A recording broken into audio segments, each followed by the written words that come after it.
سب سے ضروری جو رشتہ اللہ تعالیٰ نے انسانوں میں قائم کیے ہیں ان میں خامند اور بیوی سب سے بڑا رشتہ ہے، سب سے اہم رشتہ ہے۔ یہ پہلا رشتہ ہے جو اللہ نے قائم کیا حضرت آدم اور حوا کے درمیان۔ یہ آخری رشتہ ہے جو انسانوں میں قائم رہے گا جنت میں۔ ہر مرد اپنی بیوی کے ساتھ، ہر عورت اپنے خامند کے ساتھ جوڑا جوڑا جوڑا جنت میں رہیں گے، قریب قریب ہوں گے۔ جنات عدن يدخلونها ومن صلح من آبائهم ماں باپ و ازواجہم بیویاں و ذریاتہم اولاد، قریب قریب۔ لیکن ہر آدمی، ہر شخص اپنی بیوی کے ساتھ، ہر عورت اپنے خامند کے ساتھ۔ یہ رشتہ سب سے بڑا رشتہ ہے، سب سے اہم رشتہ ہے۔ قرآن نے جتنا اس رشتے پہ زور دیا ہے کسی رشتے پہ اتنا زور نہیں دیا۔ والدین کی خدمت اور حقوق کے لیے چند آیات، اولاد کی تربیت کے لیے چند آیات، باقی رشتوں کے لیے تھوڑی تھوڑی آیات ہیں، لیکن خامند اور بیوی کے رشتے کے لیے سینکڑوں آیات، پوری پوری سورت اتاری ہے۔ سورہ تحریم خامند اور بیوی کا رشتہ، سورہ طلاق خامند اور بیوی کا رشتہ، سورہ نساء خامند اور بیوی کا رشتہ، سورہ بقرہ، آل عمران، اتنی تفصیل ہے۔ اگر اس ساری تفصیل کو جمع کیا جائے تو وہ کئی سو آیات بن جائیں گی، جس میں کہ اللہ تعالیٰ اس رشتے کو گزارنا کیسے ہے وہ سکھاتا ہے۔ ایک اس کی اہمیت کی وجہ سے، ایک اس کی کمزوری کی وجہ سے۔ اہمیت اس کی یہ ہے کہ یہ پہلا رشتہ اور آخری رشتہ ہے، اس سے آگے نسل بنتی، اس سے رشتے جنم لیتے ہیں۔ اولاد ہوتی ہے تو یہی خامند بیوی ماں باپ بن جاتے، آگے اولاد کی شادی ہوتی ہے تو یہی خامند بیوی دادا دادی نانا نانی بن جاتے ہیں، ساس سسر بن جاتے ہیں۔ اس سے سارے رشتے جنم لیتے ہیں۔ اور دوسری اس کی کمزوری ہے، باقی رشتے ٹوٹتے نہیں۔ باپ اور بیٹے کا رشتہ یہ ٹوٹتا نہیں، چاہے تعلق اچھا ہو یا برا ہو۔ بھائی اور بھائی کا رشتہ یہ ٹوٹتا نہیں، چاہے تعلق اچھا ہو یا برا ہو۔ بہن بھائی کا رشتہ یہ ٹوٹتا نہیں، چاہے بول چال ہو یا بند ہو۔ لیکن خامند اور بیوی کا رشتہ ایک بول پہ ٹوٹ جاتا ہے، ایک لفظ پہ ٹوٹ جاتا ہے، اور اللہ چاہتے ہیں کہ وہ حالت پیدا نہ ہو اور وہ صورتحال پیدا نہ ہو۔ اس سے کیسے نکلنا ہے، اسے کیسے بچنا ہے؟ صورتیں بھری پڑی، زندگی کیسے گزارنی ہے، صورتیں بھری پڑی ہیں۔ اور بدقسمتی سے یہ رشتہ سب سے زیادہ اس وقت پس رہا ہے، جتنا یہ اہم ہے اتنا یہ پس رہا ہے، اور اس کی وجہ ہمارا جوائنٹ فیملی سسٹم ہے کہ وہیں باپ رہتا ہے، وہیں ماں رہتی ہے، وہیں بیٹا ہے، وہیں اس کی بیوی ہے، وہیں اس کی بہنیں ہیں، تو ایک کھچڑی پک جاتی ہے۔ کسی وقت میں یہ بہت اچھا سسٹم تھا کہ ایک دوسرے کے رشتوں کی پہچان تھی اور ایک دوسرے کے مددگار تھے، لیکن اب یہ جوائنٹ فیملی سسٹم ایک مصیبت بن چکا ہے کہ رشتوں کی پہچان نہیں، اور جتنے لوگ زیادہ ہوتے ہیں اتنی لڑائیاں زیادہ ہوتی ہیں۔ اس لیے آنے والی کا یہ حق ہے، آنے والی کا یہ حق ہے کہ طیب کا باپ مالدار آدمی ہے، اس کی بیگم مطالبہ کرے کہ مجھے الگ رکھو، میں تمہارے ماں باپ کے ساتھ نہیں رہنا چاہتی، تو اس کے ذمے ہے یہ اس کو الگ گھر لے کر دے، تاکہ اگر کوئی جھگڑا ہو تو 2 میں ہو، 10 میں نہ ہو۔ چونکہ جوائنٹ فیملی سسٹم میں ایک قطرے کی جو بات ہوتی ہے نا وہ موج بن جاتی ہے، ایک تنکے کے برابر کی بات ہے نا وہ جنگل بن جاتی ہے۔ اور خاص طور پر ساس اور بہو کا جو رشتہ ہے یہ بہت مسخ ہو چکا ہے، یہ بڑا پیارا رشتہ ہے۔ میں نے اپنی بیٹیوں کو ڈولی میں بٹھا کے رخصت کر دیا، میرا گھر میری بیٹیوں سے خالی ہو گیا۔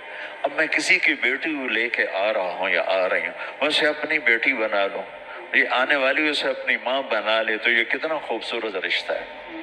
لیکن ساس ہی سب سے نیگیٹو کردار ہے، اور سسری سب سے نیگیٹو کردار ہے کہ یہ جانتے نہیں کہ میرے نبی کی زندگی کیسی تھی۔ میرے نبی نے مدینے کے صحابہ کو انصار کہتے ہیں اور مکے کے صحابہ کو مہاجرین کہتے ہیں۔ تو ایک دفعہ میرے نبی نے اپنے مدینے والے ساتھیوں کی تعریف کرتے ہوئے یہ بات فرمائی کہ یہ جو میرے انصار مدینہ ہیں، یعنی مدینے والے، یہ بڑے عالی شان لوگ ہیں۔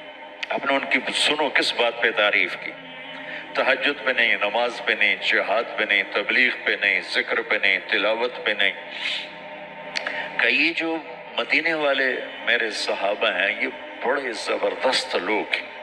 ان کے گھر میں جب کسی کی بیٹی بہو بن کے آتی ہے تو اسے ذرا بھی فرق نہیں محسوس ہوتا کہ ماں باپ کے گھر میں ہوں یا سسرال کے گھر میں۔ اس آنے والی کو اتنا پیار دیتے ہیں، اتنی محبت دیتے ہیں کہ وہ سمجھتی ہے کہ میں ماں باپ کے گھر ہی ہوں، میں سسرال میں نہیں ہوں۔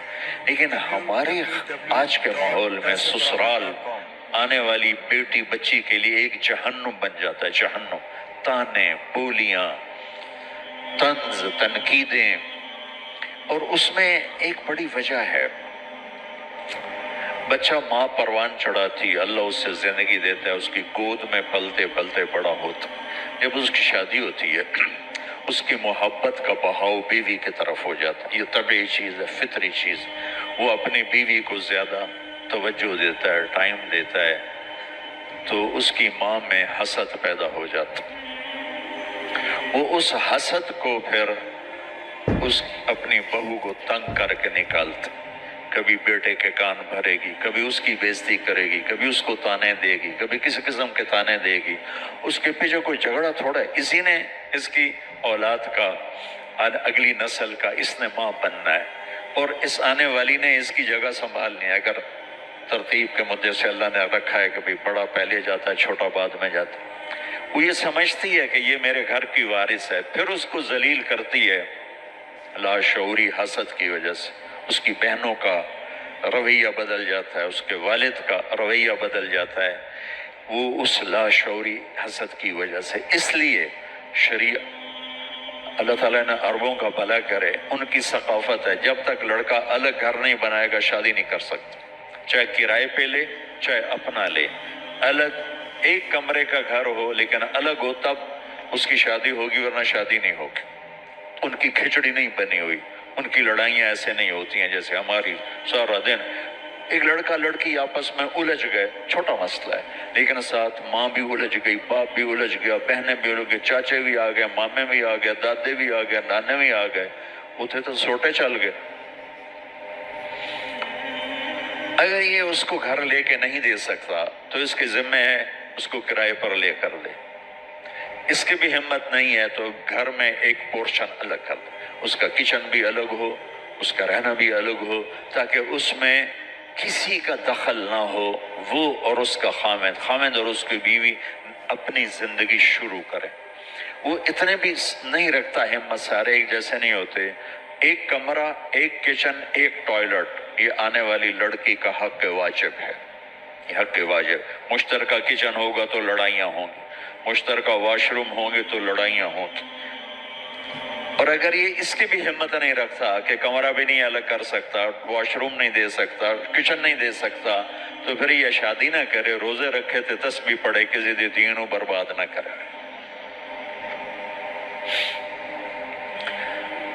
کسی کو بیٹی ہاتھ میں دے دینا کوئی آسان کام ہوتا، اور آتے ہی اس کو سولی پہ چڑھا دینا اور اس کو تانے دے دے کے تباہ و برباد کر دینا، اس میں دیندار اور دنیا دار دونوں برابر، اس میں داڑھی والے کلین شیو دونوں برابر، اس میں پردہ دار عورتیں اور بے پرد دونوں برابر۔ آگ لگی ہوئی ہے، آگ لگی ہوئی ہے، آگ لگی ہوئی ہے۔